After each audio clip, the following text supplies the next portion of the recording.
Yes, alright, nkulamusizaako nnyo yonna gy'osinza obanga otuwuliriza kutegeeza nti okola kyamaanyi nnyo okwekumira ku mayingo gano aga UG Update TV. Baganda bange abali mutala w'amayanja mbalamusizaako nnyo kubanga mmwe mpagiruwaga abayimirizaawo amayengo ga channel eno okulaba nga weetuli paka ne kaakati. Mbatumiddeko nnyo.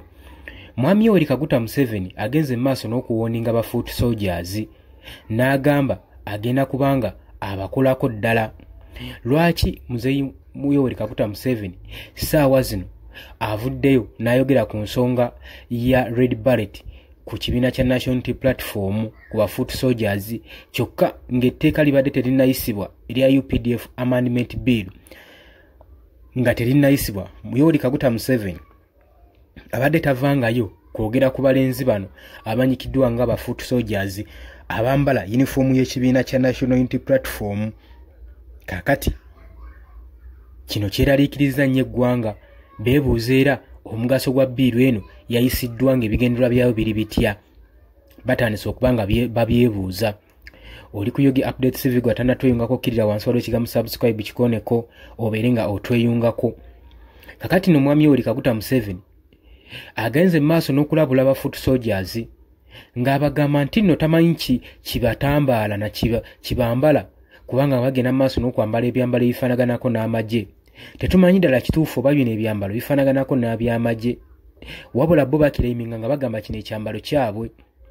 Enfunda nnyingi tubadde tulaba ekibiina kya National Unity Platform kijja kyejooba ne gavumenti ku kyambalo kino, naye wabula abakulembeze omuli ba former commanders ba general aba retiringa bagenda maaso n'okwestioninga Minister of Defence Abothi ave yakiralifyinge era proving bannayuganda ebyambalo by'amagye bye balina okwambala so that tebagenda maaso n'okubeera nga misdirectingibwa, kubanga yagamba nti buli mubeera ne misdirection mugenda maaso n'okuwa by'amagye ate nga bo bagoberera orders. Mubabuulire uniform ki ze bateekeddwa okuba nga bambala ne ze bateekeddwa okuba nga bambala. Ng'agamba kiki ekiri emabega wa uniform eno ya National Unity Platform. Uniform ng'abalala bambala ng'ekibiina kya National Resistance Movement we kirina uniform yakyo, nga ekya FDC we kirina uniform, ng'ekya PLU we kirina uniform. Kati talaba nsonga lwaki gavumenti egenda maaso n'okulemera ku kyambalo kino ekya National Unity Platform so nga nakyo ate justice uniform. Kakati nno munnange ebyo ng'okyabitadde ku bbali, yavuddeyo n'agamba nga n'abakakasa nga waagenda okunegula omu ku omu, ng'abagamba simanyi kibatambala kwambala kyambalo kino, babeerako ki okukyambala. Nze singa njija nga nyambadde nga priest ng'omusosolodooti era mujja kuba mu mbuuzi lwaki Museveni oyambadde ng'omusosolodooti ate nga toli musosolodooti, nga kyagezaako kugamba nti bano aba National Unity Platform bambalira ddala byambalo by'amagye. Of course bamaze ddo byewa. Kakati nno kino kikuzzaayo emabega ku byabadde mu parliament ng'etteeka lino terina ng'eki gye ligenda ku safeguardingamu civilian.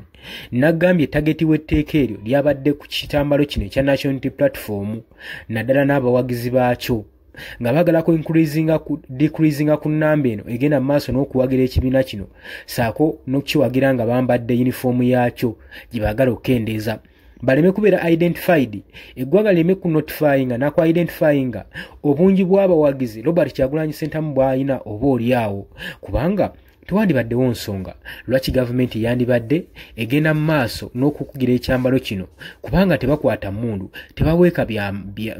tebaweeka byakulwanyisa, abula kyambalo kiba designinga okubanga nabo bafeelinga comfortable, buli bwe bakyambala bafeelinga nga they are like they are at home.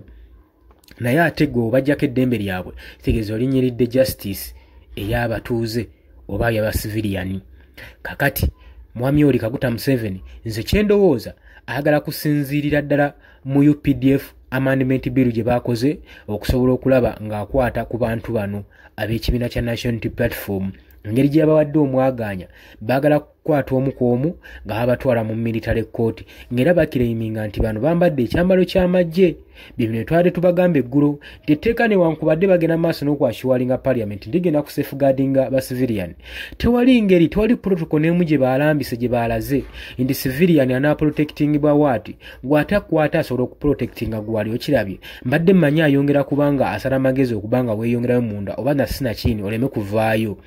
Kati kino baalimbye eggwanga era kati batadde eggwanga ku bunkenke ku lw'ebizibu bye baleetedde eggwanga.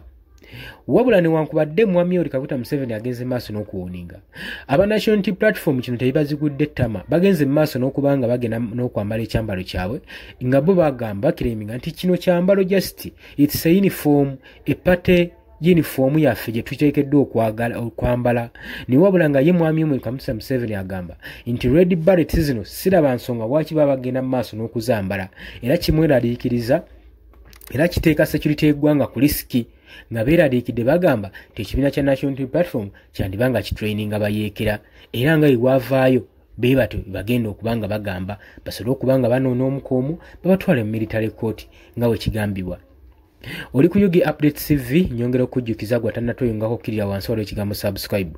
Wabula bino byogeddwa mu kaseera ke kamu nga Muhoozi Kainerugaba naye azze awera nkerokooto nga wagenda okubanga ashinaashinga amenya abawagizi ba National Unity Platform bano abagenda maaso n'okwambala ekyambalo kino ng'agamba nti nno ye tagenda kukkiriza security yaabwe ebeeremu abantu ng'ekika nga bano era ng'agamba agenda bakwatako era kajja kubanga kabajjuutuka.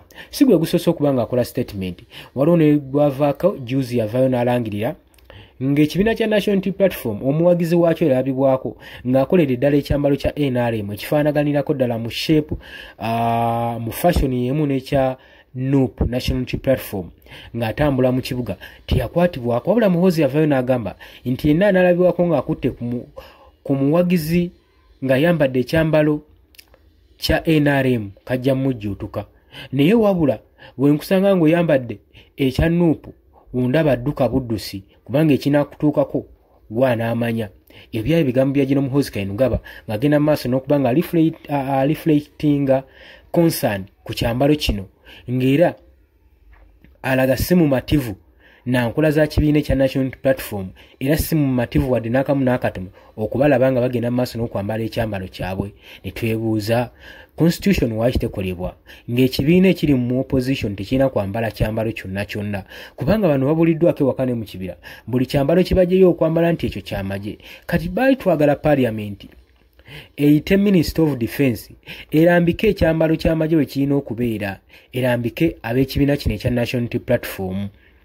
Wabula tetumanyi luno olutalo lugenda kuggwera oba Mwami Yoweri Kaguta Museveni ddala ensonga eno agenda gikiralifayinga. Akagere gye kiri nti babawadde authority etteeka ne liyisibwa erya UPDF Amendment Bill. Obadde oli ku Yugi Update TV nga kw'osinzira obbanga otuwuliriza kutegeeza nti okola kyamaanyi nnyo okwekumira ku mayingo gano. Wabula gwe atannatweyungako nyongera okukubiriza kirya wansi waliwo ekigambo subscribe kikoneko obeere nga otweyungako. Mbagaliza olunaku olulungi, mweraba.